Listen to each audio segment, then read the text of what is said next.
এই নিউজটা প্রকাশ করেছে গতকাল টক শোতে তিনি এই কথা বলেছেন। দেখেন, রাতে বের হতে ভয় পান রুমিন ফারহানা, সরকারের কড়া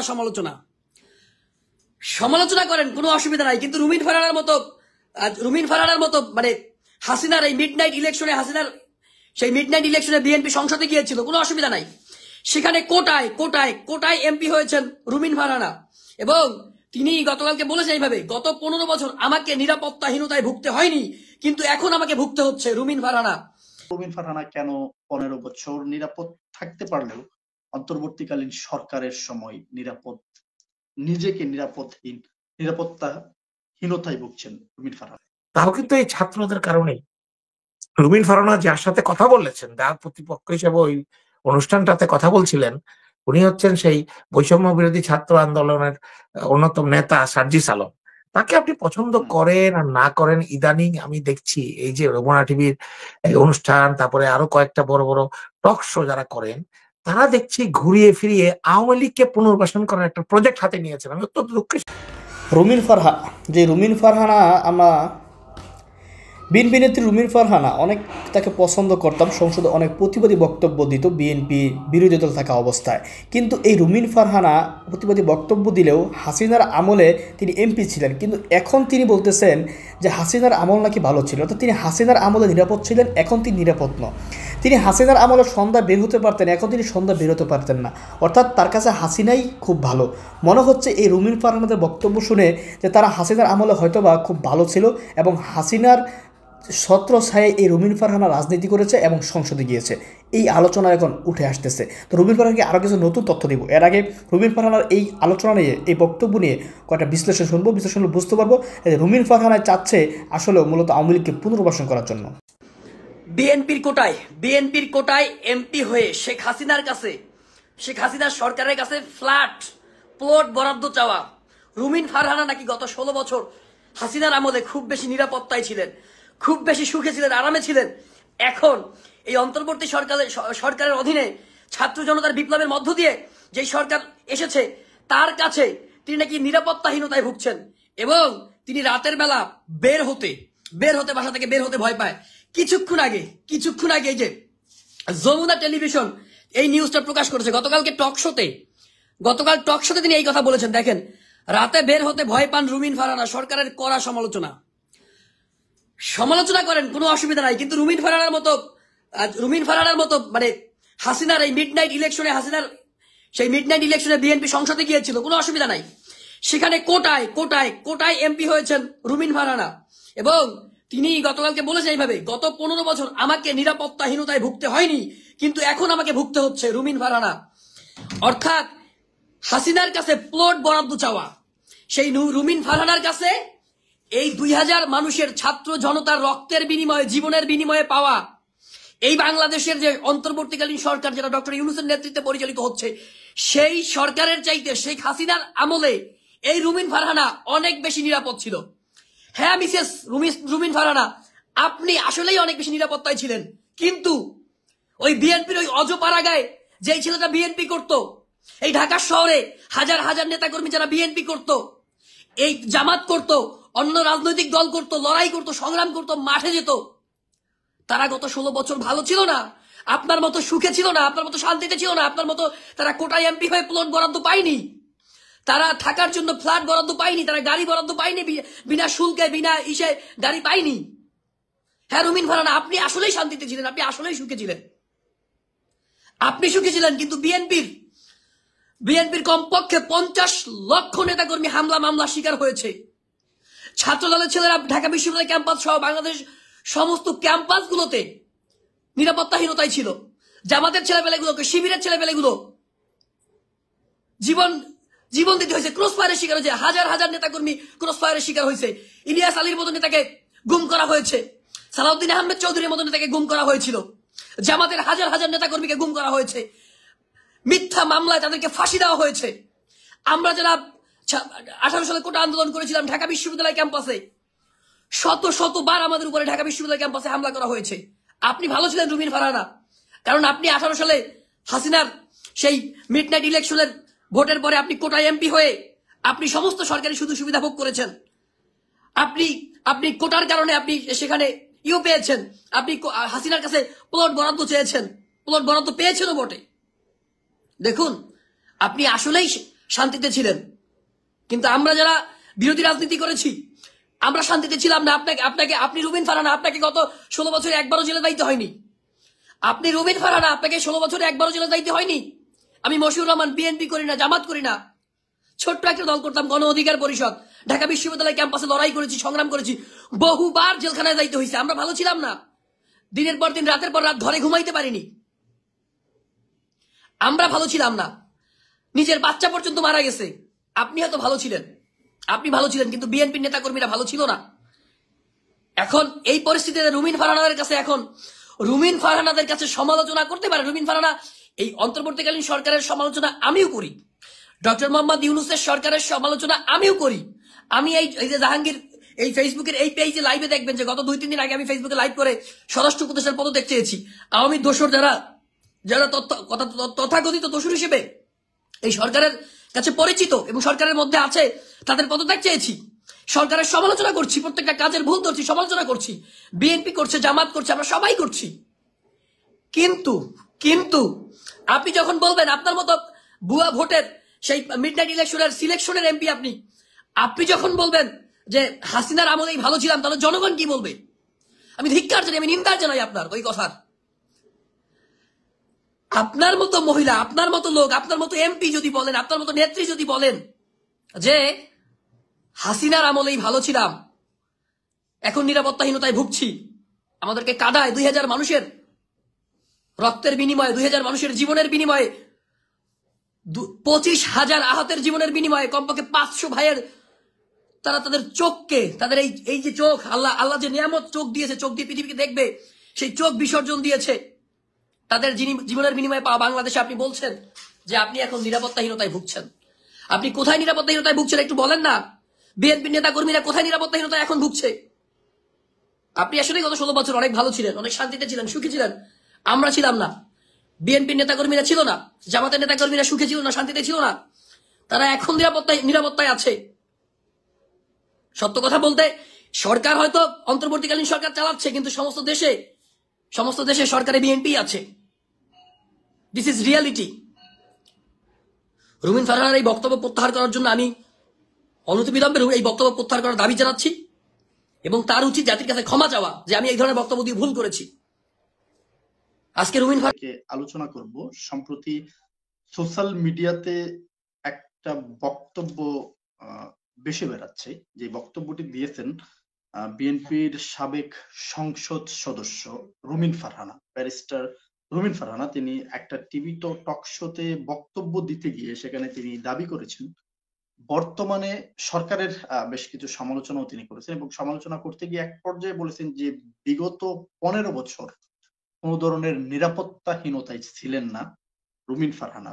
যখন রাতে বের হতে হয়েছে তিনি বের হতে পারছেন, কিন্তু বর্তমান সময়ে অন্তর্বর্তীকালীন সরকার ক্ষমতায় আসার পর থেকে অনেকটাই নিরাপত্তাহীনতায় ভুগছেন এবং উনি বাসা থেকে বের হতে পারেন না একা, এমনটি বুঝিয়েছেন। এবং সরকারের ব্যাপক সমালোচনা করেছেন, অযোগ্যরা ক্ষমতায় বসে আছে এমনটিও তিনি মন্তব্য দিয়েছেন, অন্তর্বর্তীকালীন সরকারকে অযোগ্য বলেছেন। এর আগে ছাত্রলীগ নিষিদ্ধ হওয়ার পর সবচেয়ে বেশি সমালোচনা করেছিলেন রুমিন ফারহানা, কেন ছাত্রলীগকে নিষিদ্ধ করা হয়েছে, কিসের ভিত্তিতে নিষিদ্ধ করা হয়েছে। রুমিন ফারহানার এ সকল বক্তব্যগুলো নিয়ে আমরা আমাদের অনুষ্ঠানে আলোচনা করব, বিশ্লেষণ করার চেষ্টা করব রুমিন ফারহানা কেন 15 বছর নিরাপদ থাকতে পারলেও অন্তর্বর্তীকালীন সরকারের সময় নিজেকে নিরাপত্তাহীনতায় ভুগছেন রুমিন ফারহানা। আরেকটা বিষয় নিয়ে কথা বলবো, অপারেশন ডেভিড হান্ট, যেটা গাজীপুরের পর শুরু হয়েছে সারা দেশে। বিভিন্ন জায়গা থেকে যারা ডেভিল রয়েছে তাদেরকে গ্রেফতার করা হচ্ছে। সন্ত্রাস দমনে স্বরাষ্ট্র উপদেষ্টার ঘোষিত এই ডেভিল হান্ট কতটুকু কার্যকর ভূমিকা রাখবে আইন শৃঙ্খলা পরিস্থিতি স্বাভাবিক অবস্থায় নিয়ে আসতে? কারণ গত প্রায় 5 মাসে অনেকটাই আইন শৃঙ্খলার ভঙ্গুর পরিস্থিতি দেখা গিয়েছে, বিশেষ করে যারা অবৈধ অস্ত্র যাদের কাছে ছিল এখন পর্যন্ত সেগুলো উদ্ধার কার্যক্রম সম্পূর্ণ করতে সক্ষম হয়নি সরকার, যার প্রমাণ আমরা গাজীপুরে পেয়েছি। এছাড়াও বেশ কয়েকটা জায়গায় দেখেছি যেখানে গুলি করা হয়েছে, বিএনপির একজন নেতা মেবি নিহত হয়েছেন। এই সকল বিষয়গুলো নিয়ে কথা বলার জন্য আমাদের সঙ্গে আজকে উপস্থিত রয়েছেন জনাব ক্যাপ্টেন মারুফ রহমান রাজু। জনাব মারুফ রহমান রাজু, আপনাকে স্বাগত জানাচ্ছি এবং দর্শক যারা দেখছেন আপনাদেরকে যুক্ত করবো, আমি কমেন্টে লিংক দিয়ে দেবো। যারা উভয় বিষয়ে কোনো ধরনের মন্তব্য বা প্রশ্ন করতে চান আমরা চেষ্টা করবো নির্ধারিত সময় আপনাদের সেই মন্তব্যগুলো নেওয়ার জন্য। দর্শকদের প্রতি অবশ্যই অনুরোধ থাকবে যারা যুক্ত হবেন আমাদের যেই টপিক নিয়ে আমরা আলোচনা করছি সেই টপিকের বিষয়ে কথা বলবেন। অপ্রাসঙ্গিক কোনো বিষয় নিয়ে কথা বললে আমি আপনাদেরকে অ্যালাউ করতে পারবো না। জনাব মারুফ রাজু, প্রথমে রুমিন ফারহানার বিষয়টা আসি। রুমিন ফারহানা সংসদ সদস্য, তিনি গত 15 বছর নিরাপদ ছিলেন, নিরাপত্তাহীনতায় ভোগেননি। অন্তর্বর্তীকালীন সরকার আসার পর নিরাপত্তাহীনতায় ভুগছেন। আপনার কাছে কি মনে হয় যে কেন উনি নিরাপত্তাহীনতায় ভুগছেন? ধন্যবাদ মনির ভাই, আপনার মাধ্যমে আপনার অনুষ্ঠানের অগণিত দর্শক শ্রোতা। রাজু ভাই, সাউন্ডটা একটু কম আসছে আপনার এখন। ধন্যবাদ মনির ভাই, আপনার মাধ্যমে আপনার অগণিত দর্শক শ্রোতাকে শুভেচ্ছা জানাই এবং তারা অনুষ্ঠান দেখেন, এই জন্য আপনারা করতে পারেন। সত্যি আমি খুবই হতবাক এই যমুনা টিভির এই প্রোগ্রামটাতে ওই মহিলা যে করে নিকল, তার কথাতেও আমি হতবাক। আর তার বক্তব্যের তার প্রশ্নের পরিপ্রেক্ষিতে রুমিন ফারহানা যেটা বললেন, আমি চূড়ান্তভাবে হতবাক। কারণ আমার ক্ষুদ্র জ্ঞানে এটা কোনোভাবেই, তবে একটা বিশ্লেষণ করে চিন্তা ভাবনা করে দেখলাম উনি সত্যি কথাই বলেছেন। গত 15 বছর ওনারা নিরাপত্তাহীনতা ভোগেননি, তার যথেষ্ট কারণ আমি খুঁজে পেলাম। কারণ যেখানে তারা সবসময় ডিজিএফ এর সাথে যোগাযোগ থাকে এবং বিএনপি আমাদের প্রাণের দলটাকে তারা আওয়ামী লীগের বি টিমও না, সি টিম, ডি টিম বানিয়ে রাখে, তাদের তো নিরাপত্তাহীনতার কথা হওয়ার কথা না। সংসদ নির্বাচনেও তাদেরকে জয়ী করে আনা হয়, 6 জনের মধ্যে একজন। জমির প্লটও অ্যাপ্লাই করে তারা পান। বিভিন্ন টক শোতেও তারা নাম্বার 1 রেটিং এ থাকেন। দলেও তাদের খুব প্রভাব। তো তাদের তো আসলে দেয়ার ভিভিআইপি, সবসময় তাদেরকে নিরাপত্তা দেওয়া হয় সরকারের পক্ষ থেকে। আমাদের মতো যারা আছে অতি ক্ষুদ্র খামাকা কথা বলি, নিজের খেয়ে বনের মোষ তারাই, তারা 15 বছর দেশে যেতে পারি না, আপনি নিজেই জানেন, আপনি সবই দেখলেন, আমরা দেশে দেখা হলো, তাদের কোনো অসুবিধা হয় না। আমাদের জমি জিরাত সব বাজেয়াপ্ত হয়ে যায়, বাবা মা মারা যারা দাফন হয় না, সম্পত্তি বেহাত হয়ে যায়, সরকার আমাদের উপরে সবসময় মানে একেবারে ক্রিমিনালের মতো আচরণ করে, যে 10টা খুনের আসামি যদি হয় ইন্টারন্যাশনাল তার মতো। রুমিন ফারহানাতে নিরাপত্তাহীনতার অভাব হয় না। এইটার জন্য দুঃখজনক আজকে বাংলাদেশে আপনি দেখেন এই যে সরকারটা আসলো, বিপ্লবী সরকার হওয়ার কথা ছিল, বিপ্লবী সরকার না হয়ে এটা যে আধা বিপ্লবী সরকার পর্যন্ত হয়েছে, তাও কিন্তু এই ছাত্রদের কারণেই। রুমিন ফারহানা যার সাথে কথা বলেছেন, যার প্রতিপক্ষ হিসেবে ওই অনুষ্ঠানটাতে কথা বলছিলেন, উনি হচ্ছেন সেই বৈষম্য বিরোধী ছাত্র আন্দোলনের অন্যতম নেতা সার্জিস আলম। তাকে আপনি পছন্দ করেন আর না করেন, ইদানিং আমি দেখছি এই যে যমুনা টিভির অনুষ্ঠান, তারপরে আরো কয়েকটা বড় বড় টক শো যারা করেন, তারা দেখছি ঘুরিয়ে ফিরিয়ে আওয়ামী লীগকে পুনর্বাসন করার একটা প্রজেক্ট হাতে নিয়েছেন। আমি অত্যন্ত দুঃখের সাথে বলি, আমি যেই কারণে 5ই আগস্টের পরে টক শো করা বন্ধ করে দিয়েছি। সত্যি কথা, অনেকে আমাকে কল করেছে, আমি বলছি না, আমি কোনো আওয়ামী লীগের লোকের সাথে বা আওয়ামী লীগ সাপোর্টারের সাথে বা ঘুরিয়ে ফিরিয়ে শেখ হাসিনার সমর্থকের সাথে আমি টক শো করতে রাজি না। নীতিগতভাবে আমরা যুদ্ধে জয়ী হয়েছি, আমরা বিপ্লবে জয়ী হয়েছি, আমরা বিপ্লব করেছি, শেখ হাসিনা পালিয়ে গেছে, এটাই হলো চূড়ান্ত কথা আমার কাছে। তারা কেন এখনো আওয়ামী লীগের লোকদেরকে এনে এখানে অনুষ্ঠান করেন, খুঁচিয়ে প্রশ্ন করেন, বিএনপির সাথে বৈষম্য বিরোধী ছাত্র আন্দোলনের একটা প্রবলেম সৃষ্টি করেন, কেন? তাদের লাভটা কি? তারা তো আরো উল্টা, যারা গণতন্ত্রের জন্য কাজ করেছেন বলছেন ওনারা নাকি এই বৈষম্য বিরোধী ছাত্র আন্দোলনকে উৎসাহিত করেছেন, বিপ্লবে সংগঠিত করেছেন, অনেক টকশো দাবি করে তারাই নাকি করেছেন। আমরা তো তাদেরকে সাধুবাদ জানাতে চাই এবং আমরা বিশ্বাস করতে চাই, কিন্তু তাদের বর্তমান কার্যকলাপে তো আমার সন্দেহ লাগে যে কি হচ্ছে, কেন ওনারা করছেন।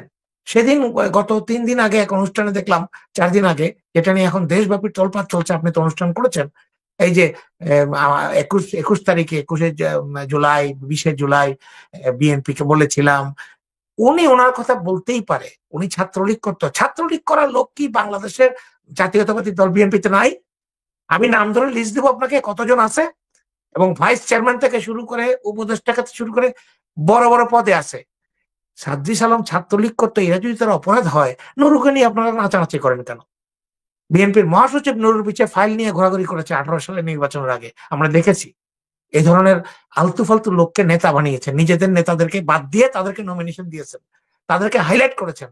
এখন আপনারা সার্জিস আলম, আমি ধরে নিলাম সে ছাত্রলীগ করতো, কিন্তু তাদের কারণে, তাদের কার্যকলাপের কারণে শেখ হাসিনা তো পালিয়ে গেছে ভাই। বাস্তবতা তো এটা, আমি যেটা দেখবো, আমি দিন শেষে রেজাল্ট দেখবো। আমার ছেলে সারাদিন পড়াশোনা করেছে, 24 ঘন্টা কোনোদিন ঘুমায়ও নাই, কিন্তু রেজাল্ট এসে 0, পরীক্ষা ফেল। আর আমার আরেক ছেলে পড়াশোনা কম করে, খেলাধুলা করে, ফোন দেখে, ভিডিও দেখে, গেম খেলে, সে দেখলাম যে পড়াশোনায় ফার্স্ট। তা আমি কি তাই ফার্স্ট যে হয়েছে তাকে আমি সাধুবাদ দেবো না? তাকে তার যোগ্যতার জন্য তাকে আমি ধন্যবাদ দেবো না? অবশ্যই দেবো। সার্জিস আলমরা যেটা করেছে, আমি নিঃসংকোচিত স্বীকার করে নিলাম আমি মানুষের সামনে, আমরা ব্যর্থ হয়েছি, আমরা পারিনি। আজকে কোথায় বেগম খালেদা জিয়া আর কোথায় শেখ হাসিনা? আর দেখেন এটা কারা করেছে।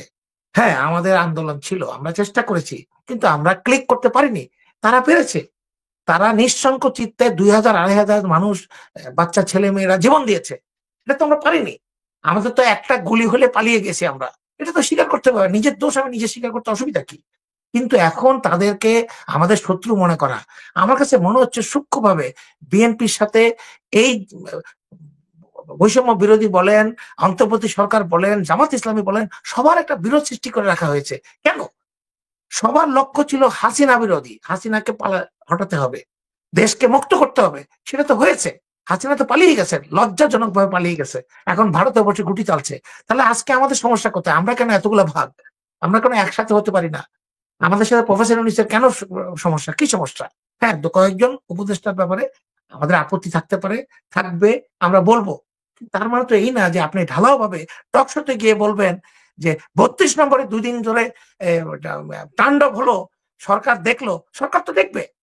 সরকার যখন বিপ্লবী সরকার পুরোপুরি হয়নি, আধা বিপ্লবী হয়েছে, তখন তো সরকার চায় এটা হোক। এবং ছাত্র জনতা দেখিয়ে দিয়েছে যে তারা এই সরকারটাকে ধারণ করে, যেই কারণে বুলডোজার, সরকারি বুলডোজার এনে তারা ভেঙেছে। এই ফ্যাসিস্টের চিহ্নটাকে, ফ্যাসিস্টের মনুমেন্টটাকে বাংলাদেশ থেকে ভাঙা জরুরি ছিল। কেন বিএনপির নেতারা খুব দুঃখ পায়? কেন? তারা কি ভবিষ্যতে আবার কোনো স্বৈরাচার হওয়ার ইচ্ছা আছে? তার কোনো প্ল্যান আছে? তা না হলে তো শেখ মুজিবুর রহমানের বাসা ভাঙলে বিএনপি দুঃখ পায় কেন? তারা কি বেগম খালেদা জিয়ার জেলখানা, নির্যাতন, অত্যাচার, নির্যাতন, তারেক জিয়ার 15 বছরের বিদেশে পালিয়ে জীবন রক্ষা করা, আমাদের নেতাকর্মীদের ধান খেতে ঘুমানো, আমাদের হাজার হাজার নেতাকর্মী গুম হয়ে গেছে, সেগুলো কি ভুলে গেছে? এত উদার কেন হন ভাই আপনারা? রুমিন ফারহানা চাইলে তার যে প্লটটা পেয়েছে, হাসিনার থেকে যে প্লটটা পেয়েছে 10 কাঠার, এই প্লটটা উনি দান করে দিক গরিবদের মাঝে। সাহস থাকলে দান করে দিক। উনি তো আমাদের জেলারই একজন এমপি হবে বা এমপি নির্বাচন করবে। তারা কোন মুখে জনগণের কাছে যাবে? কোন মুখে? কোন মুখ তাদের থাকবে? থাকবে না। কারণ আপনি যদি সত্যি সত্যি বিএনপি বা দেশের গণতান্ত্রিক শক্তির প্রতি, গণতন্ত্রের প্রতি শ্রদ্ধাশীল হন, আপনি কখনোই হাসিনার কোনো কার্যকলাপ, কোনো কিছু সমর্থন করতে পারেন না। আমার কাছে এর মধ্যে কোনো ইয়েস, নো, ভেরি গুড কিছু নাই। হ্যাঁ এবং হ্যাঁ এবং হ্যাঁ। রুমিন ফারহানা যেটা বলেছে তার তীব্র প্রতিবাদ করছি। এবং আমি, এরা বিএনপির প্রতিনিধিত্ব করে না, যে কারণে শমশের মোবিন চৌধুরীরা বিএনপির প্রতিনিধিত্ব করতো না, দালালি করতো। রুমিন ফারহানা দালালি করছে। সে বিএনপির নেতা হতে পারে, চেয়ারম্যান হতে পারে বিএনপির, আমার কিছু আসা যায় না। আমি তার বিএনপি করি না, আমি জিয়া রহমানের বিএনপি করি, আর খালেদা জিয়া তারেক রহমানের বিএনপি করি। আমার কাছে বিএনপির কোনো নেতা নাই, খালি 3 জন নেতা আছে। একজন মারা গেছে, 2 জন বেঁচে আছে, বাকিরা আমাদের সহকর্মী, সহযোদ্ধা। ক্লিয়ার কথা। এবং আমি প্রত্যেকটা কর্মী সমর্থককে বলছি, আপনারা নেতা মেনে দল করবেন। এসব আঞ্চলিক নেতা, আমার নেতা, অমুকের ওই সভাপতি, ইউনিয়ন সভাপতি আমার নেতা, উপজেলা সভাপতি আমার নেতা, এইসব বাজে কথা। নেতা হলো আমাদের দলের মাত্র 3 জন। এটাকে যদি ঠিক রাখেন তাহলে আমাদেরকে কেউ দমাতে পারবে না। এবং রুমিন ফারহানার মতো লোকের মতো উল্টাপাল্টা কথা, আজে বাজে কথা। আমি একটা লাস্ট কথা বলি ওনাদের কথা আগে। এই 32 নম্বরের এই ঘটনাটা, ঐতিহাসিক ঘটনাটা আমি বলছি, জনগণ করেছে। জনগণ চূড়ান্ত সিদ্ধান্ত নেবে। বাংলাদেশের সংবিধানে লেখা আছে জনগণ দেশের মালিক। মালিক সিদ্ধান্ত নেবে, কে চাকর সিদ্ধান্ত নেবে? সরকার তো জনগণের চাকর। জনগণ সিদ্ধান্ত নিয়েছে কোনটা ভাঙবে, কোনটা থাকবে, কোনটা থাকবে না। তাহলে বিএনপি কেন ডিরেক্টলি এটাকে সাধুবাদ জানাতে পারলো না? কাকে খুশি করতে চেষ্টা করছে? কেন গয়েশ্বরচন্দ্র 2 দিনের মধ্যে ওই দিন বিকালবেলা উনি আরেক জায়গাতে স্থায়ী কমিটির মিটিং এর পরে একটা অনুষ্ঠানে উনি ডাইরেক্ট বললেন যে এটাতে সরকার বাধা দিল না কেন, পুলিশের কার্যকলাপ পুলিশকে কেন অ্যাকশনে গেল না, ওনাদের দুঃখ লাগছে। তার মানে তো জনগণ দেখছে যে 32 নম্বর ভাঙাতে বিএনপি সংক্ষুব্ধ হয়েছে, মনে কষ্ট পেয়েছে। কোন বিএনপি? কে বিএনপি? বিএনপি কি একটা মানুষ নাকি লক্ষ লক্ষ কোটি কোটি মানুষের সমষ্টি? আমি তো মনে করি না বিএনপির সাধারণ সমর্থক যারা আছে, লক্ষ লক্ষ কর্মী সমর্থক, তৃণমূল, তারা সবাই খুশি হয়েছে। বাংলাদেশের প্রত্যেকটা গণতন্ত্রকে জনগণ খুশি হয়েছে। কারা দুঃখ পেয়েছে, তাদের কি লাভ লস, তাদের কি হিসাব কিতাব, এটা তারা বুঝবে। এবং সময় এসে গেছে তাদের কাছ থেকে হিসাব আমরা নেব যে কেন আপনারা দুঃখ পেয়েছেন বলতে হবে। হাসিনাকে আবার কেন আপনারা আনতে চান? 15 বছর তো চালিয়েছেন দলকে, ব্যর্থ হয়েছেন এই নেতৃত্ব। এই বাংলাদেশের যে নেতৃত্বটা আছে মহাসচিব সহ, তাদের এখান থেকে অবিলম্বে নিজে নিজে পদত্যাগ করে চলে যাওয়া উচিত। নতুন নেতৃত্ব আসবে। তারা 15 বছর ব্যর্থ হয়েছে। ম্যাডামকে মুক্ত করতে পারেনি, একদিন হরতাল দিতে পারেনি, 1 ঘন্টার জন্য ম্যাডামের জন্য আন্দোলন করতে পারেনি। যে দল নিজের মাকে মুক্ত করতে পারে না, সে কিসের দেশকে মুক্ত করবে? এটা তো আমি ডাইরেক্ট বলি। এবং বিএনপিকে ধারণ করে বিএনপিকে খুব মানে মনের থেকে গ্রহণ করে এই কথাটা বলি যে আমার বিএনপি এটা বলতে পারে না, রুমিন ফারহানা বিএনপির পক্ষ থেকে কথা বলতে পারে না, এবং তার কথাকে আমি প্রত্যাখ্যান করি। ধন্যবাদ। জি ধন্যবাদ। মনির হোসেন বলেন। মনির আনমিউট করেন, কোন প্রশ্ন থাকলে বলেন। ধন্যবাদ এনাম ভাই এবং সম্মানিত ক্যাপ্টেন রাজু স্যার, আসসালামু আলাইকুম। যে এই রুমিন ফারহানাদের জন্য গত 15 বছর মানুষ যেমন কষ্ট করেছে, মানুষ যেন সাফার হয়েছে, বিএনপির সাধারণ নেতা কর্মীরাও সাফার হয়েছে, বনে জঙ্গলে রিক্সা চালিয়েছে শিক্ষিত ছেলেরা। রুমিন ফারহানারা কোটি কোটি টাকার প্লট পায়, হাজার হাজার টাকা বেতন পায়, আওয়ামী লীগ থেকে মাসোয়ারা পায়, এদের কারণে দলের আজকের এই অবস্থা। কিন্তু বিএনপিতে আপনি দেখেন আওয়ামী লীগের মতাদর্শের কতজন আছে এবং বিএনপি থেকে আওয়ামী লীগের কতজন লোক গিয়েছে, বা এখন পর্যন্ত আওয়ামী লীগের বিএনপি কতজন লোক আওয়ামী লীগের মধ্যে গিয়েছে, বা জামাতের কতজন আওয়ামী লীগের মধ্যে গিয়েছে, আওয়ামী লীগের কতজন জামাতের মধ্যে আছে। আপনি যদি এটা চিন্তা করে দেখেন তাহলে মত পার্থক্য গুলো আপনি অচিরেই দেখতে পাবেন। আর আমাদের দেশের রাজনীতিবিদরা কি জনগণের কথা শুনেন কি শুনেন না, এটা এখন মানুষ বুঝতে পারতেছে। নতুন প্রজন্ম সবকিছু মনিটর করে, একটু সংক্ষিপ্ত করতে হবে। জি সবকিছু মনিটর করে। এখন জনগণ যারা আপনাদেরকে ভোট দিবে, আপনি যদি ভোটারের কথা না শুনেন তাহলে ভোটাররা আপনাকে কিভাবে ভোট দিবে? আপনি যদি সন্ত্রাস মুক্ত বাংলাদেশ না করার ঘোষণা এখনই না দেন, এখনই যদি চাঁদাবাজ মুক্ত বাংলাদেশ করার ঘোষণা না দেন, আমরা দলে তো চাঁদা মুক্ত করতে পারলেন না, তাহলে জনগণকে আপনারা কি দিবেন? জনগণের কাছে আপনি কি নিয়ে যাবেন? আপনার ভিশন কি, মিশন কি, এটা তো জনগণ এখনো জানে না। আগামী নির্বাচন জনগণ চিন্তা করবে কাকে ভোট দিবে। ধন্যবাদ আমাদের সবাইকে। জি ধন্যবাদ। জি মনির ভাই, আপনার উপস্থিত সবাইকে সালাম জানাচ্ছি, আসসালামু আলাইকুম।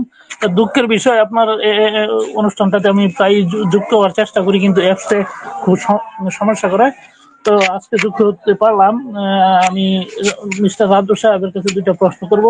আচ্ছা, বিএনপি যে আপনার জামাত ইসলামের সাথে দ্বন্দ্ব, যে জামাত ইসলাম শক্ত প্রতিদ্বন্দ্বী হচ্ছে, তাহলে আমার প্রশ্ন আপনার কাছে, আওয়ামী লীগ যেহেতু মাঠে নাই এবং নির্বাচন করার মতো পরিস্থিতি তাদের নেই, তাহলে যদি জামাত আর বিএনপি ঐক্য হয়ে যায়, বিএনপির আশা এটাই যে জামাতের সাথে ঐক্য, জামাত যাতে তাদের সাথে অ্যাডজাস্ট করে, তাহলে বিরোধী দল হবে কে?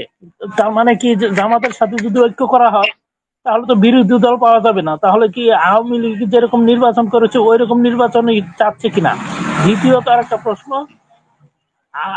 বর্তমানে যে আপনার যারা অতীতে আন্দোলন করেছে এবং রাজপথে সক্রিয় ছিল, তাদেরকে বিএনপিতে মূল্যায়ন তেমন ভাবে করা হচ্ছে না। যারা আওয়ামী লীগের শেল্টার নিয়ে চলেছে এবং প্রতাপশালী, মানে টাকা পয়সার দিক দিয়ে অনেক আগায় আছে, তারা আপনার দলে জায়গা পাচ্ছে যারা আওয়ামী লীগ করতো। তাহলে এই দল কতটুকু সফলতা অর্জন করতে পারবে যদি সুষ্ঠু একটা নির্বাচন হয়, এটা আপনি পর্যালোচনা করবেন। কারণ সাধারণ মানুষ অনেকটাই দেখতেছে বিএনপি আওয়ামী লীগের যাদের শেল্টার দিত, এই কারণে বিএনপি চাচ্ছে না যে আওয়ামী লীগকে নিষিদ্ধ করা হোক, যেহেতু আওয়ামী লীগ তাদেরকে শেল্টার দিয়ে রেখেছে এবং ভবিষ্যতে ওই সুবিধাটা। আপনাকে ধন্যবাদ। একটু সংক্ষিপ্ত করতে হবে। আকাশ আহমেদ বলেন। আনমিউট করেন আকাশ। প্রথমেই ধন্যবাদ জানাচ্ছি মনির ভাই আপনাকে, এবং ধন্যবাদ জানাচ্ছি ক্যাপ্টেন মারুফ রাজু সাহেব আপনাকে। প্রশ্ন নিয়ে আসছিলাম, দুইজন আমার আগে যে দুইজন বক্তৃতা দিয়ে গেলেন তাদের কথা শুনে একটু বিব্রত হয়ে পড়ছি আমি। তো সবার প্রতি রইল আমার সালাম, আসসালামু আলাইকুম রহমতুল্লাহি ওয়া বারাকাতুহু। আমি সৌদি আরব থেকে যুক্ত আছি আপনাদের সঙ্গে। আর আমার কথা হচ্ছে, আমি ওই দিনকার সমন্বয়ক সার্জিস আলম এবং হচ্ছে রুমিন ফারহানার সম্পূর্ণ বক্তব্যটাই আমি দেখছি। তো আমার কেন যেন হচ্ছে মনে হইতেছিল যে রুমিন ফারহানা মনে হয় আপনার আওয়ামী লীগের পক্ষ হয়ে কথা বলতে আসছে এই অনুষ্ঠানে। ওনার কথাগুলা শুনে এরকম লাগছে, কারণ গত 15 বছর যখন স্বৈরাচার শাসক শাসন করতেছিল বাংলাদেশে, তখন ওনার নাকি ভয় হয় নাই। তো এখন হচ্ছে ওনার নাকি ভয় হয়। ওনার এই ভয়টা কাটবে কি? এখন ওনারা চাইতেছে যে জলদি ইলেকশন দিয়ে দিতে, বা বিএনপি চাইতেছে ইলেকশন দিয়ে দিতে। ইলেকশন দিয়ে দিলে কি হচ্ছে সম্পূর্ণ বই কেটে যাবে। আর এটা কি রুমিন ফারহানার মুখে এই ধরনের কথা বা এইভাবে কথা বলা কি আমরা যারা নতুন ইয়াং আছি, যারা এখনো পর্যন্ত দেখেন আমার বয়স যতই হয়েছে এখনো পর্যন্ত আমি ভোট দিতে পারি নাই, এটা আমার খুব বড় একটা আক্ষেপ। এখনো পর্যন্ত আমার ভোট দিতে পারি নাই কারণ বিএনপি ক্ষমতায় আসেন। আমার বাপ দাদা সবাই বিএনপি করতো। এখন যে বিএনপির অবস্থা দেখতেছে বা বিএনপির যে কর্মকর্তারা আছেন যারা যেভাবে মাঠ পর্যায়ে কাজ করছেন, তাদের কিছু কিছু মানুষের বক্তব্য দেখে আমরা আসলে একটু বিব্রত। যেমন ওই দিন রুমিন ফারহানার যে কথাগুলো ওই অনুষ্ঠানে হচ্ছিল, প্রত্যেকটা কথা আমার খুবই কষ্ট দিয়েছে। আমার মনে হয় না যে উনি বিএনপির পক্ষ হয়ে কথা বলতে আসছে, উনি আসছে আওয়ামী লীগের পক্ষ হয়ে কথা বলতে। আর তো এইটাই আমার মারুফ সাহেবের কাছে আমার একটা প্রশ্ন, যে এরকম করে যদি একজন বিএনপির একটা পর্যায়ের বড় একজন নেত্রী যদি এইভাবে কথা বলে, তাহলে আমরা যারা বিএনপি কে সাপোর্ট করি, যারা বিএনপি কে মনে প্রাণে ধারণ করি, তাদের হচ্ছে জায়গাটা কোথায় যাবে? আমরা কি এই স্বৈরাচারকে হচ্ছে এইভাবে বাংলাদেশ থেকে তাড়ানো হয়েছে কি তাদেরকে এইভাবে সাপোর্ট করার জন্য? এটা আমার প্রশ্ন ছিল মারুফ স্যারের কাছে। ধন্যবাদ জানাচ্ছি। ধন্যবাদ। নাসির আহমেদ বলেন। জি মনির ভাই, ধন্যবাদ আপনাকে, সেই সঙ্গে সালাম জানাচ্ছি, আসসালামু আলাইকুম। আমি ক্যাপ্টেন মারুফ স্যারের কাছে আমি দু একটি কথা বলবো। আশা করছি স্যার আপনি আমার প্রশ্নগুলো একটু বিশ্লেষণ করবেন, কারণ আমি খুব আমার মনের ভিতরে এই বিষয়গুলো নিয়ে প্রশ্ন আছে। আমি মূলত বাংলাদেশ জাতীয়তাবাদী ছাত্র দল করতাম, আমি ছাত্র দলের সিনিয়র ভাইস প্রেসিডেন্ট ছিলাম। দুঃখজনক হলেও সত্য যে আজকে মানুষ যারা এই মিডিয়ায় এসে বলতেছে যে আজকে বিএনপি আওয়ামী লীগকে পুনর্বাসন করতেছে, আমি 100% এটার সঙ্গে আমি একমত। আমি কিন্তু বাংলাদেশ জাতীয়তাবাদী দলের আদর্শেরই একজন সৈনিক।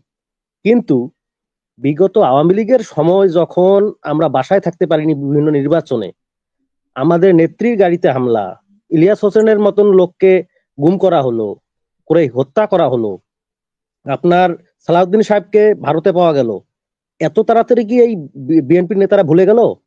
আরেকটি বিষয় হচ্ছে, আজকে যারা আওয়ামী লীগ করতো, সত্যি কথা বলতে আসলে নাম নিতে পারতেছি না, তারা আজকে যারা স্বেচ্ছাসেবক লীগ করতো তারা আজকে স্বেচ্ছাসেবক দলে ঢুকে যাচ্ছে। অনেক প্রমাণ আছে, মনির ভাই বলতে পারবে অবশ্যই। তো এগুলো যে করতেছে, এটা কি আত্মঘাতী সিদ্ধান্ত নয়? আমি আজকে বলি এই মিডিয়ার মাধ্যমে, স্যার, এই আওয়ামী লীগ যদি আগামী 50 বছর না 100 বছর পরেও যদি বাংলাদেশে ক্ষমতা পায়, সর্বপ্রথম এই বিরোধী দল থেকে শুরু করে ছাত্রদের অস্তিত্ব রাখবে না স্যার। তাহলে আজকে বিএনপির তো একটা প্লাস পয়েন্ট। আজকে ছাত্রদের আন্দোলনের মাধ্যমে আমরা সবাই একত্রিত হয়ে আন্দোলন করে যে হাসিনাকে পতন করলাম, এখন ছাত্ররা যা করতে চাচ্ছে, আমরা যদি পর্দার অন্তরাল থেকে যদি সমর্থন দিতাম, আজকে আওয়ামী লীগের অস্তিত্ব বাংলাদেশে কোণঠাসা শুধু নয়, বাংলাদেশে অস্তিত্ব খুঁজে পাওয়া যেত না। কিন্তু আমরা কি করতেছি? আমরা বাংলাদেশ জাতীয়তাবাদী দলেই তাদেরকে বিভিন্ন নামে বিভিন্ন ক্যাটাগরিতে তাদেরকে আমরা আমাদের দলে নিয়ে পুনর্গঠন করতেছি।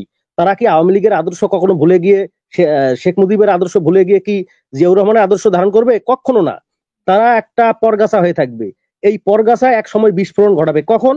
যখন দেখা গেল যে একটি সরকার পতনের দ্বার প্রান্তে দাঁড়িয়ে গেছে, তারা মুখ ফিরায় নিয়ে গিয়ে বলবে কি, যেমন জামাত শিবির বলতেছে আমরা ছাত্র শিবির করতাম কিন্তু ছাত্রলীগে ছিলাম, ছাত্রলীগের থেকে আমরা বিভিন্ন গোপন বিষয়গুলো পাচার করছি আমাদের দলের জন্য। এই রকম এই আওয়ামী লীগ এক সময় যা বলবে যে আমরা আমাদের দলীয় নির্দেশনার কারণে আমরা ছাত্র দল, যুব দল, মূল দলে ঢুকে আমরা দলের জন্য কাজ করেছিলাম। তাহলে এটা কি দেশের জন্য, দেশের মানুষের জন্য কি ক্ষতি হবে না? আমরা কি মিডিয়ায় এখনো কি দেখতে পাচ্ছি না যে কত মায়ের কোলকে খালি করা হয়েছে, কিভাবে প্রকাশ্যে গুলি করে হত্যা করা হয়েছে, এগুলো কি মিডিয়ায় আসতেছে না? এতটাই নির্লজ্জ আমরা কি রাজনীতির করির জন্য কি আমরা কি আমাদের বিবেক সবকিছু কি বিক্রি করে দিলাম এত তাড়াতাড়ি? স্যার, আপনি অবশ্যই এই বিষয়গুলো নিয়ে কথা বলবেন, কারণ এই মিডিয়ার মাধ্যমে যদি আমাদের সিনিয়র নেতারা যদি শুনতে পারে বিষয়গুলো, তাহলে তারা যদি আমলে নেয়, আমি মনে করব যে এটা আমাদের দলের জন্য, দেশের জন্য, সবার জন্য ভালো হবে। ধন্যবাদ সকলকে। আসসালামু আলাইকুম। জি, ধন্যবাদ আপনাকে। জাহাঙ্গীর সাহেব বলেন।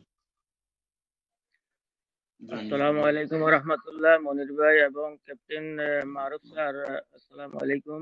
আমি যে প্রশ্নটা করতে চাই এবং কথাটা বলতে চাই, একটু লাউডলি বলতে হবে, আপনার সাউন্ডটা কম আসতেছে ভাই। যে আমাদের যে দাদু ভাই আছে না, ওই ছাত্রলীগের এই ছাত্র দলের সভাপতি, উনি বলছে যে ছাত্র দল 32 নম্বরের সাথে কোনো জড়িত না।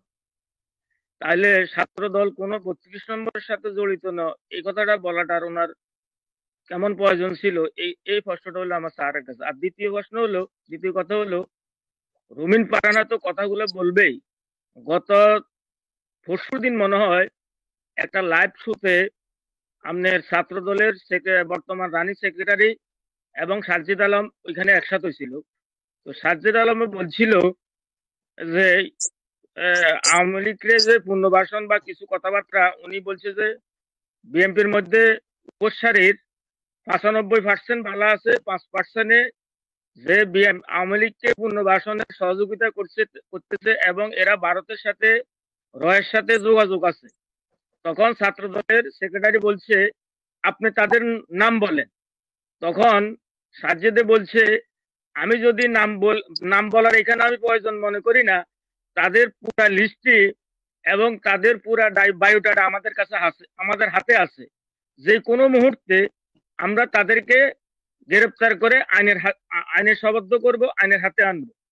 এখন বিষয়টা হলো, রুমিন ফারহানা যে কথাগুলো বলছে, আমার মনে হয় রুমিন ফারহানা ওই ইয়ের মধ্যে একজন, যে 5% হচ্ছে ওই 5% রুমিন ফারহানা একজন। না হলে রুমিন ফারহানার মুখ দিয়ে এই কথাগুলো কেন বাইর হয়? এগুলো আমার মূল কথা আর কি। ধন্যবাদ। আসসালামু আলাইকুম ওয়া রাহমাতুল্লাহ। ধন্যবাদ। সাদ্দাম হোসেন আনমিউট করেন, বলেন। আসসালামু আলাইকুম মনির ভাই, অসংখ্য ধন্যবাদ। আমি ইতালি থেকে বলছি। মনির ভাই, আমি একটু ক্যাপ্টেন মারুফ রাজু স্যারের কাছে একটু বিএনপি সম্পর্কে বলতে চাই। যেমন আমি পঞ্চগড় 2 আসনের মন্ত্রী ছিল রেল মন্ত্রী নুরুল ইসলাম সুজন, উনার একটু কাহিনী বলতে চাই।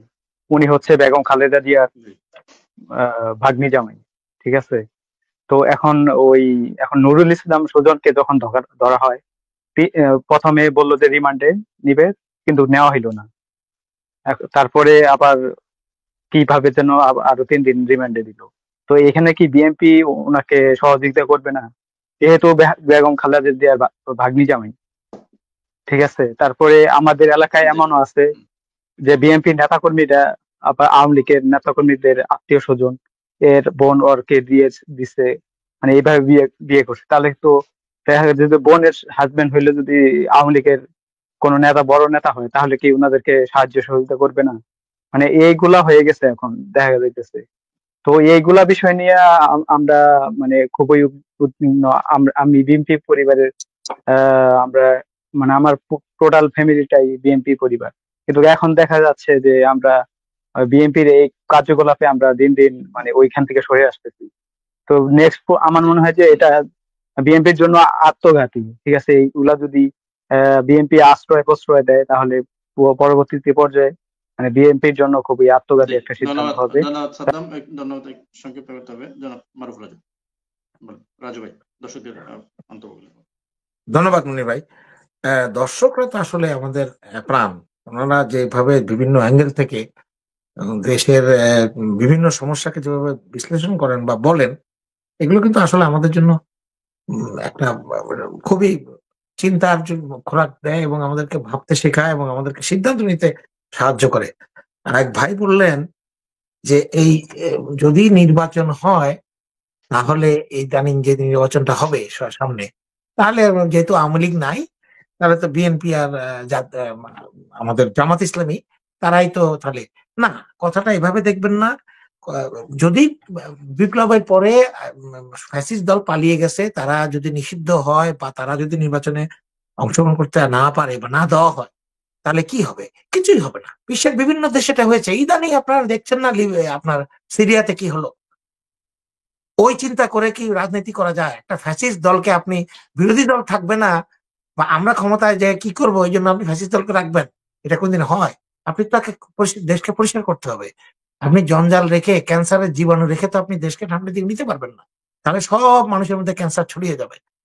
যদি জামাত ইসলামী আর বিএনপি ঐক্য করেও যদি করে এবং নিরঙ্কুশ সংখ্যাগরিষ্ঠ পায়, তারপরেও দেখবেন যে এখানে ফুটকা ফাটকা 20-25 জন একটা বিরোধী দল হবে, অটোমেটিক হবে। কিছু স্বতন্ত্র আসবে, কিছু ওই যে এদিক সেদিকে আছে আপনার জোনায় সাকি টাকি, তারাও তো কিছুটা জনসমর্থন পাবে, কারণ তাদেরও একটা নাম হয়েছে। তো এইটা চিন্তা করে আওয়ামী লীগকে পুনর্বাসন করা বা আওয়ামী লীগকে সুযোগ দেওয়ার কোনো মানে হয় না।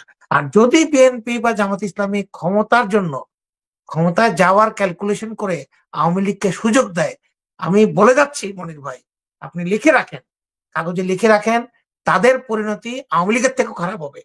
এই আওয়ামী লীগ যদি আর কোনোভাবে ফিরে আসতে পারে, সেটা বিরোধী দলে হোক আর নর্মাল রাজনীতি করার অধিকারে হোক, তাহলে কিন্তু এরা আর কাউকে রাখবে না।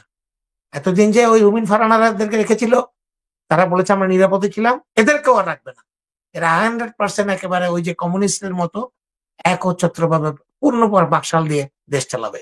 তো সেটা যদি আপনারা চান, আপনারা যদি শিক্ষা না হয়ে থাকে, 16 বছর 17 বছরের শিক্ষা না হয়ে থাকে, তাহলে আর আমার কিছু বলার নেই। কারণ আমার মতো ক্ষুদ্র কণ্ঠের, ক্ষুদ্র জ্ঞানের অধিকারী লোকের কথা এত বড় বড় লোকে শুনবে না। আমরা ভুলে যাচ্ছি কেন বারবার? তাদের কাছে বিপুল অস্ত্র এবং টাকা আছে। Money is no problem for them. দেশের লক্ষ লক্ষ কোটি টাকা তারা পাচার করেছে, চুরি করেছে। তাহলে সেটার বিরুদ্ধে আমরা কিভাবে তাহলে লড়াই করব? দেশপ্রেম দিয়ে, দেশপ্রেম দিয়ে লড়াই করব। হয়নি? আপনি দেখেননি 5ই আগস্টের পরে টাকা দিয়ে তো কেনা যায়নি।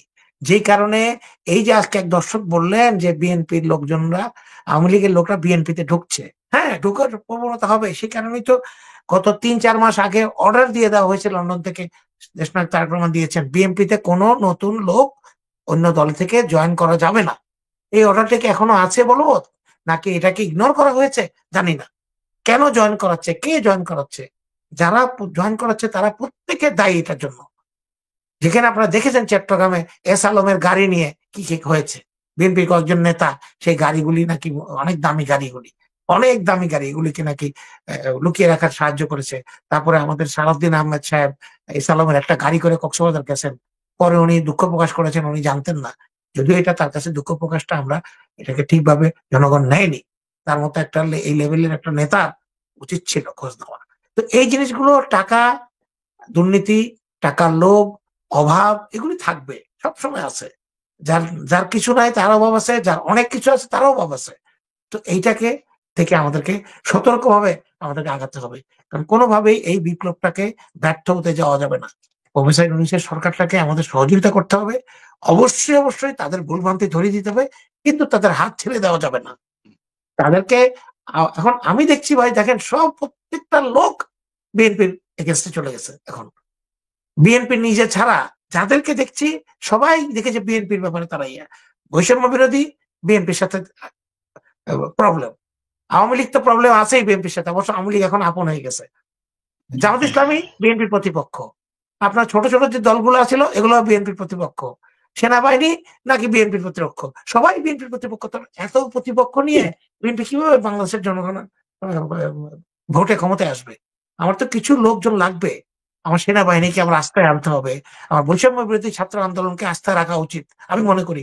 কেন বললেন উনি, কে জানি বললেন ছাত্র দল ওখানে যায়নি, কেন এই কথা বলতে চান বাড়তি কথা?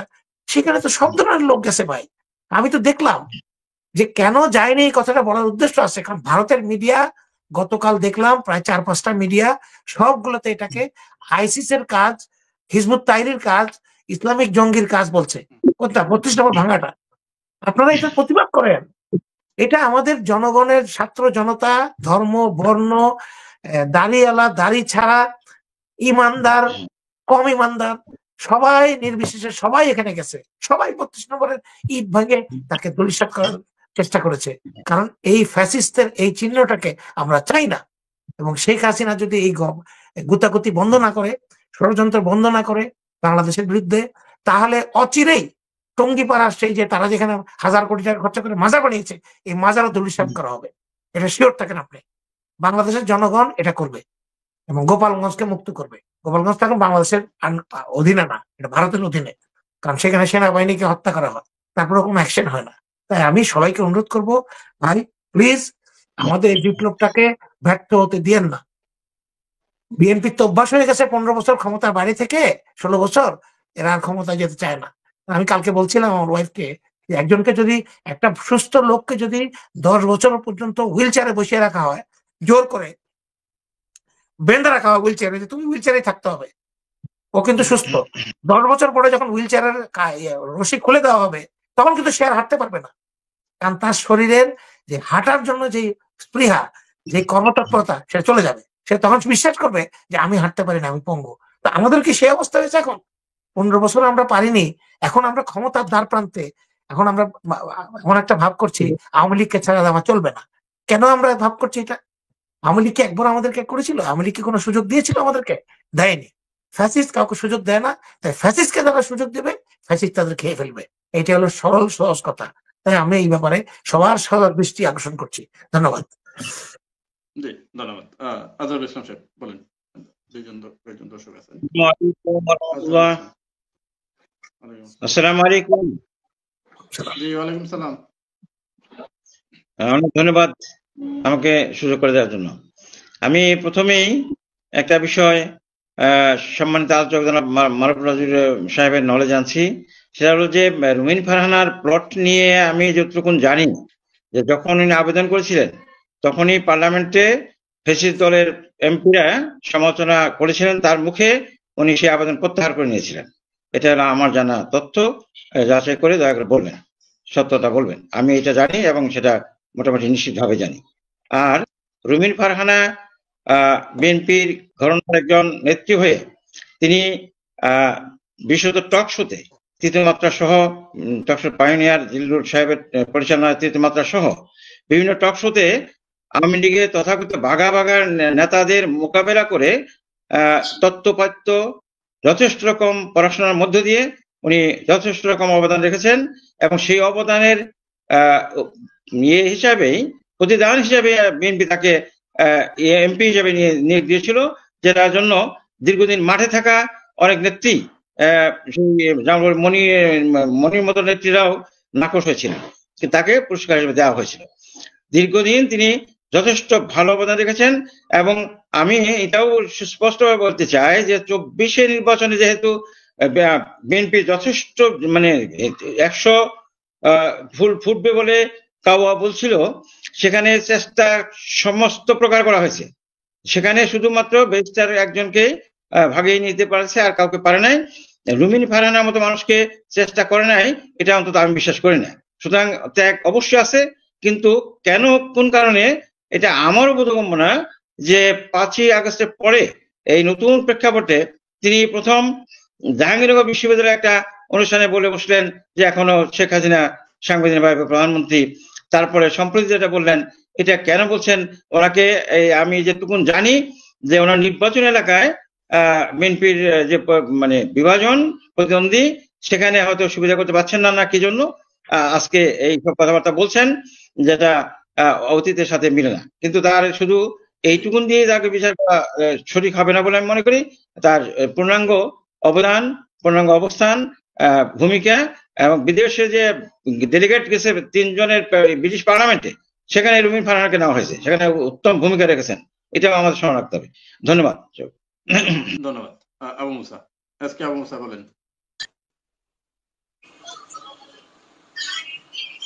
ধন্যবাদ প্রিয় সঞ্চালক ভাই এবং ক্যাপ্টেন রাজু স্যার, আমার পক্ষ থেকে আসসালামু আলাইকুম ওয়া রাহমাতুল্লাহি ওয়া বারাকাতুহু। রাজু স্যার, বর্তমান যে পরিবেশ, যে পরিস্থিতি আমরা বা আমি আপনারা দেখতে পারতেছেন, এখানে তো মনে হচ্ছে আওয়ামী লীগকে পুনর্বাসন করার জন্য প্রতিযোগিতা চলছে। তা আপনি শুধু বিএনপি কে বলবেন সেটাও নয়, জামাতের মাধ্যমে একটা প্রতিযোগিতা আছে। যেমন ধরেন কক্সবাজার মানে আপনি একটা সমাবেশটা শুনেছেন যে আওয়ামী লীগের একজন বড় নেতা উনি বক্তব্য দিয়েছেন সরাসরি, উনার ওই বক্তব্যটা ভাইরাল হয়েছে, উনি পদে ছিলেন আওয়ামী লীগের, এটাও ভাইরাল হয়েছে। এখন আসেন আপনি রুমিন ফারহানার বক্তব্য নিয়ে। রুমিন ফারহানা গত 15 বছরে তার অগ্রণী ভূমিকা ছিল, সেটা আমরা দেখেছি, সেটা ভুলার মতো নয়। কিন্তু ইদানিং যাবৎকাল রুমিন ফারহানা সহ বিএনপির ভিতরে অনেক নেতারাই যেসব বক্তব্য রেখে যাচ্ছেন, সেটা তাদের জন্য ক্ষতি হচ্ছে, যেমন দলের জন্য ক্ষতি হচ্ছে। আজকে উনি যে বক্তব্যটা দিয়ে বলেছেন যে বিগত 15 বছরে উনি নিরাপদ বোধ করছেন, তো অনেকে তো এখন বলার চেষ্টা করতেছে উনি ফ্লট পেয়েছিলেন, ওই ফ্লটে নিরাপদে ছিলেন। আর আমরা সাধারণ কর্মী যারা বিএনপি সমর্থন করি, ভালোবাসি, তারা তো দৌড়ের উপরে ছিলাম, জঙ্গলে ছিলাম, বনে ছিলাম, রাতে মশা কামড়ে ছিলাম। উনি তো তখন ওটা মানে উপভোগ করেন নাই, তাই মানে উনি বোধ করতেছে নিরাপদে ছিলেন। এইসব বক্তব্যের কারণে বিএনপি আজকে জনগণের কাছে প্রশ্নবিদ্ধ হচ্ছে। আজকে ছাত্র সমাজ বলেন, আজকে বৈষম্য বিরোধী আন্দোলন বলেন, সবার কাছে প্রশ্নবিদ্ধ হচ্ছে। সাধারণ জনগণ আজকে এটা নিয়ে অনেক আলোচনা চলে যাচ্ছে। কিন্তু তারা এইসব বক্তব্য যখন দেয়, তাদের একটা বক্তব্য স্যার ভ্যালু আছে, তাদের একটা বক্তব্য গ্রহণযোগ্যতা আছে, এটা জনগণ গ্রহণ করে, এটা কাটছিট করে সোশ্যাল মিডিয়া, ইলেকট্রিক মিডিয়া প্রচার করে। তারা যখন এরকম প্ল্যাটফর্মে বক্তব্য দিবে, তাদেরকে আরো সতর্ক সহিত বক্তব্য দেওয়া উচিত মনে করে না কেন তারা? আমাদের ছোট্ট কেন আমাদের কথাগুলো তারা শুনে না, কিন্তু আমরা সাধারণ জনগণের সাথে মিশি, সাধারণ জনগণ আমার সাথে বলে, যখন আমাদেরকে প্রশ্ন করা হয় তোরা বিএনপি গত 15 বছর আওয়ামী লীগের নামে বদনাম করে আসছি, তোরা ভালো ছিল না, নিরাপদ ছিল না, তোদের নেত্রী যখন বলে আমরা 15 বছর নিরাপদ ছিলাম, ভালো ছিলাম, তখন তো আমাদের থাকে না কিছু বলার তাদের সামনে। কিন্তু এরা তো সাধারণ ধন্যবাদ, ঠিক আছে, ধন্যবাদ। এই ছিল আমার বর্তমান বিএনপি অবস্থা পরিস্থিতি। ধন্যবাদ। রুবেল শেখ। আসসালামু আলাইকুম এনামুল ভাই এবং মারুফ ভাই, আবারও সালাম দিচ্ছি। আসসালামু আলাইকুম। রুমিন ফারহানার বক্তব্য নিয়ে অনেকে অনেক কথা বলেছে, কিন্তু একটু গভীরভাবে বিশ্লেষণ করলে দেখা যায় রুমিন ফারহানার বক্তব্যের ভিতরে কিন্তু তাৎপর্যপূর্ণ কিছু কথা আছে। তিনি কিন্তু এভাবে বলেননি যে আওয়ামী লীগকে পুনর্বাসন করতে হবে। রুমিন ফারহানার বক্তব্যটা পুরো বিশ্লেষণ যদি করেন তাহলে দেখবেন তিনি আওয়ামী লীগকে পূর্ণ প্রতিষ্ঠা করার জন্য বলেন নাই। তিনি বলছেন যে আওয়ামী লীগ যদি বাংলাদেশে রাজনীতি করতে হয়, শেখ পরিবার ছাড়া আওয়ামী লীগকে বাংলাদেশে রাজনীতি করতে হবে। তিনটা শর্তে আওয়ামী লীগ বাংলাদেশে রাজনীতি করতে পারবে। প্রথম শর্ত হচ্ছে যতগুলো গণহত্যা চালিয়েছে, পিলখানা গণহত্যা, 2014-তে শাপলা চত্বরে গণহত্যা চালিয়েছে, আর সর্বশেষ এই 5ই আগস্টের পূর্বে যে গণহত্যা চালিয়েছে, এর জন্য আওয়ামী লীগকে বিচারের মুখোমুখি হতে হবে এবং প্রকাশ্যে ক্ষমা চাইতে হবে। দ্বিতীয় নাম্বার হচ্ছে বাংলাদেশ থেকে যেই পরিমাণ লুট করেছে, প্রায় 28 লক্ষ কোটি টাকা, এই 28 লক্ষ কোটি টাকা আওয়ামী লীগকে ফেরত দিতে হবে এবং জনসম্মুখে প্রকাশ্যে যেই পাপ তারা করেছে তার জন্য ক্ষমা প্রার্থনা করতে হবে। দ্বিতীয়ত দিল্লির যে পা চাটা গোলাম হাসিনা, এই দিল্লির পা চাটা বন্ধ করতে হবে। এটা বাংলাদেশের জনগণের কাছে মুচলেখা দিয়ে তারপর আওয়ামী লীগকে বাংলাদেশে রাজনীতি করার সুযোগ দেওয়া হবে, কিন্তু এখানে শেখ পরিবার থাকতে পারবে না। তার বক্তব্যের তাৎপর্য কিন্তু এভাবে ইঙ্গিত করে, তিনি আওয়ামী লীগকে প্রতিষ্ঠা করার কথা বলেননি। অতএব আমাদের ভিতরে সাধারণ জ্ঞানে আমরা যতটুকু বুঝি আমরা সেইভাবে বলতে থাকি। রুমিন ফারহানা কিন্তু কম নির্যাতিত হননি।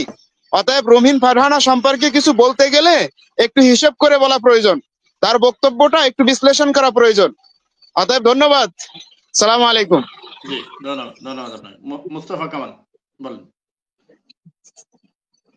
মুস্তাফা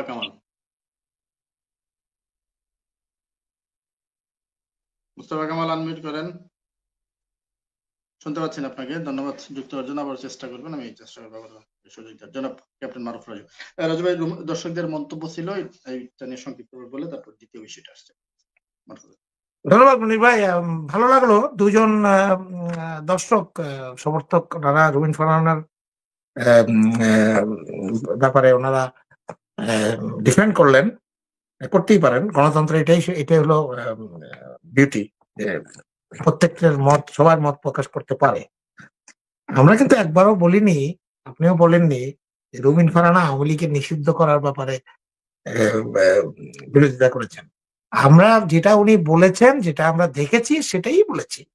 32 নম্বর নিয়ে উনি যেটা একটা ভেরি সিগনিফিকেন্ট একটা কথা ওনার বক্তব্যে, যেটা আমি মনে করি সবচেয়ে বেশি বিএনপির স্পিরিটের বিরুদ্ধে যায়।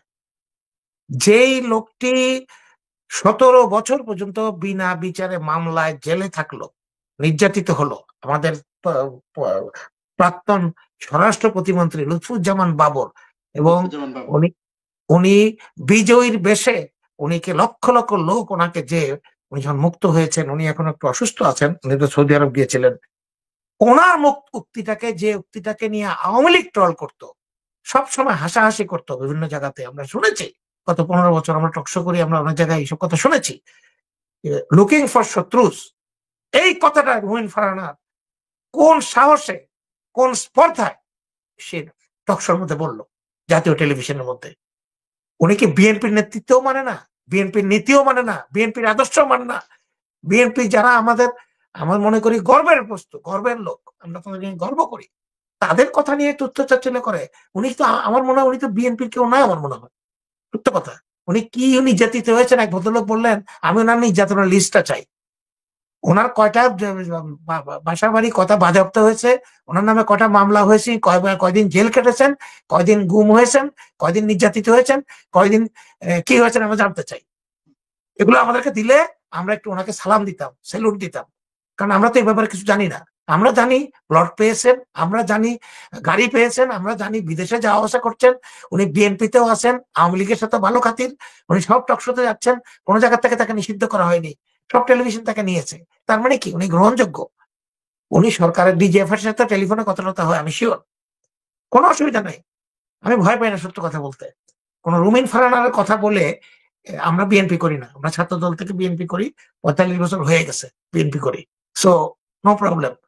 এগুলা রুমিন ফারহানারা আসবে, এমপি হবে, মিনিস্টার হবে, তার বাবা অলিহাদ শেখ মুজিবের দ্বারা নির্যাতিত ছিল, সেটা উনি ভুলে গেছেন। এখন আমাদেরকে সুন্দর সুন্দর ভালো ভালো কথা বললেই, মনির ভাই, সবকিছু শুদ্ধ হয়ে যায় না। শেখ মুজিবুর রহমানও কিন্তু 71 সালে স্বাধীনতা যুদ্ধ পর্যন্ত খুব বলিষ্ঠ ভূমিকা রেখেছিলেন, এবং পাকিস্তানের জেলে নিজে স্বেচ্ছায় গিয়ে ওখানে ছিলেন। 72 সালে যখন ফিরে এসছেন 10ই জানুয়ারি, তারপর থেকে শুরু হয়ে গেছে তার বিতর্কিত কর্মকাণ্ড। নাহলে কিন্তু তাকে নিয়ে আমরা কোনো কথা বলতাম না। যখন উনি স্বৈরাচার হয়ে গেছেন, 3.5 বছরের মধ্যে দেশকে একনায়কতন্ত্র নিয়ে গেছেন, এখন তার বাড়ি আমরা জ্বালিয়ে দিয়েছি, জনগণ। সেটাই জন্যই আপনি ভালো কাজ করেছেন বলে আপনি সারা জীবন খারাপ কাজ করবেন, পরবর্তীতে ওই এক কাজ দিয়ে চলবে, তা তো না। ইতিহাস আপনাকে সবগুলো কাজের জন্য মূল্যায়ন করবে, ভালো কাজের জন্য ধন্যবাদ দিবে, খেতাব দেবে, পদক দেবে। আবার যদি আপনি স্খলিত হন, গর্তায় পড়ে যান, নিজেকে খারাপ দিকে নিয়ে যান, নিজেকে নষ্ট করেন, তাহলে সেটার জন্য তো আপনাকে দায়ী হতে হবে, আপনাকে এটার জন্য কথা শোনার জন্য প্রস্তুত থাকতে হবে।